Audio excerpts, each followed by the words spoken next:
Good morning. मी रश्मी. आणि माझा आजचा टॉपिक आहे थायरॉइड. थायरॉइड म्हणजे काय, थायरॉइडचं महत्व, आणि आपण आजाराला किती व्हॅल्यू द्यायला पाहिजे, आणि त्याचा बिघाड झाला तर आपल्या शरीरात त्याचे काय परिणाम होतात, त्याची लक्षणं, कारणं, आणि ते होऊ नये म्हणून काय आपण प्रिकॉशन्स घेतले पाहिजे, ह्याबद्दल मी आज तुम्हाला सांगणार आहे. थायरॉइड हे हार्मोन आहे जे आपल्या इथे नेकमध्ये एक ग्लँड असते, thyroid Gland, butter fly shape मध्ये असते. तिथे थायरॉइड सिक्रेशन होतं. Thyroid hormone TSH, T3, T4 असे 3 हार्मोन आहेत. TSH थायरॉइड स्टिम्युलेटिंग हार्मोन जे आपल्या ब्रेनमध्ये सिक्रेट होतं. ब्रेनमध्ये एक हायपोथॅलमस म्हणून एक छोटंसं ऑर्गन असतं, त्याच्यामध्ये पिच्युटरी ग्लँड म्हणून एक छोटंसं ब्रेनच्या मागे ऑर्गन असतं, त्याच्यामध्ये हे थायरॉइड स्टिम्युलेटिंग हार्मोन सिक्रेट होतं, आणि त्याच्या थ्रू T4 आपलं इथे सिक्रेट होतं, आणि त्याच्या थ्रू T3 तयार होतं.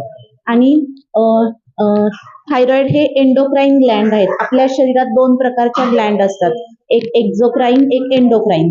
आणि एंडोक्राईन ग्लँड म्हणजे आपल्या शरीरात जे हार्मोन्स सिक्रेट होतात ते आपल्या डायरेक्ट ब्लड स्ट्रीम मध्ये मिक्स होऊन आपल्याला आपले जे शरीराला जी गरज आहे ते हार्मोन्स आपले बॉडी व्यवस्थित नीट वर्क करायचं काम करते. एक्झोक्राईन ग्लँड म्हणजे आपण जे बाहेर पडतं, म्हणजे स्वेटिंग थ्रू, आपले टीयर्स असू दे, सलायवा असू दे, ह्या थ्रू जे टॉक्झिन्स जे बाहेर पडतं त्याला एक्झोक्राईन ग्लँड्स म्हणतात. आणि आता T3, T4, TSH थायरॉइड ग्लँडचे दोन प्रकार येतात, एक हायपोथायरॉइडिझम आणि एक हायपरथायरॉइडिझम. तर हायपोथायरॉइडिझम मध्ये काय होतं की TSH जास्त प्रमाणात, TSH ची लेवल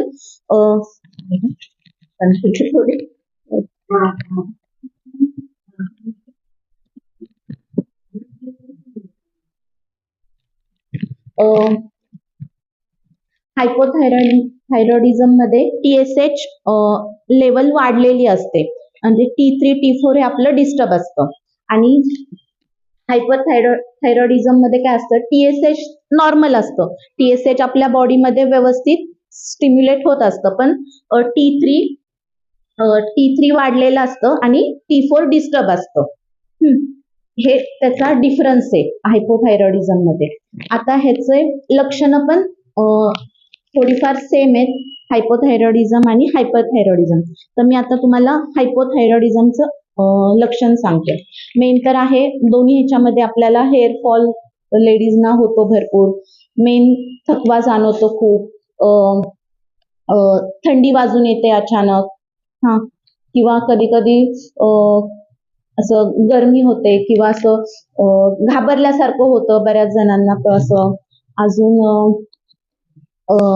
आणि काय आपलं म्हणजे थायरॉइड ग्लँडचं मेन कार्य काय आहे, आपलं मेटाबॉलिझम, आपल्या पूर्ण बॉडीवर नियंत्रण ठेवायचं काम ही थायरॉइड ग्लँड करते.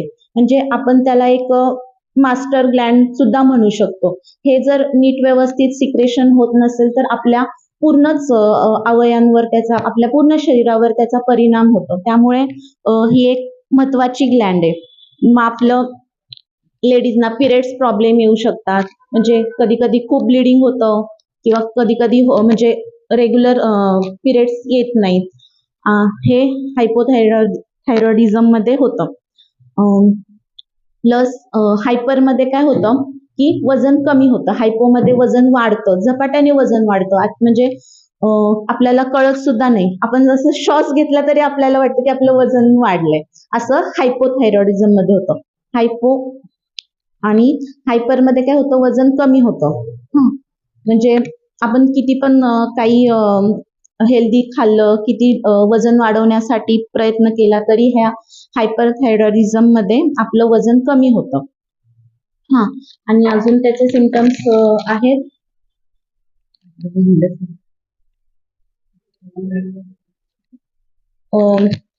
अजून चिडचिडेपणा वाढतो. हा, आणि आपली सगळी म्हणजे गट सिस्टीमच बदलते, डायजेस्टिव्ह सिस्टीम, कारण हे पूर्ण आपल्या ऑर्गनवर काम करत असतं. हे एक खूप महत्वाची ग्लँड आहे.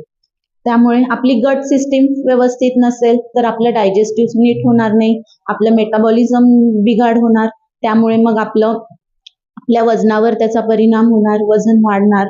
हे सगळं इंटरलिंक्ड आहे. आपल्या शरीरात जे हार्मोन्स सिक्रेट होतात हे सगळे आपल्या ऑर्गन्सशी इंटरलिंक्ड आहे. आणि आता ते होऊ नये म्हणून आपण तर ते का होतं, एक तर आता मी तुम्हाला सांगितलं की TSH हे आपल्या ब्रेनमध्ये सिक्रेट होतं.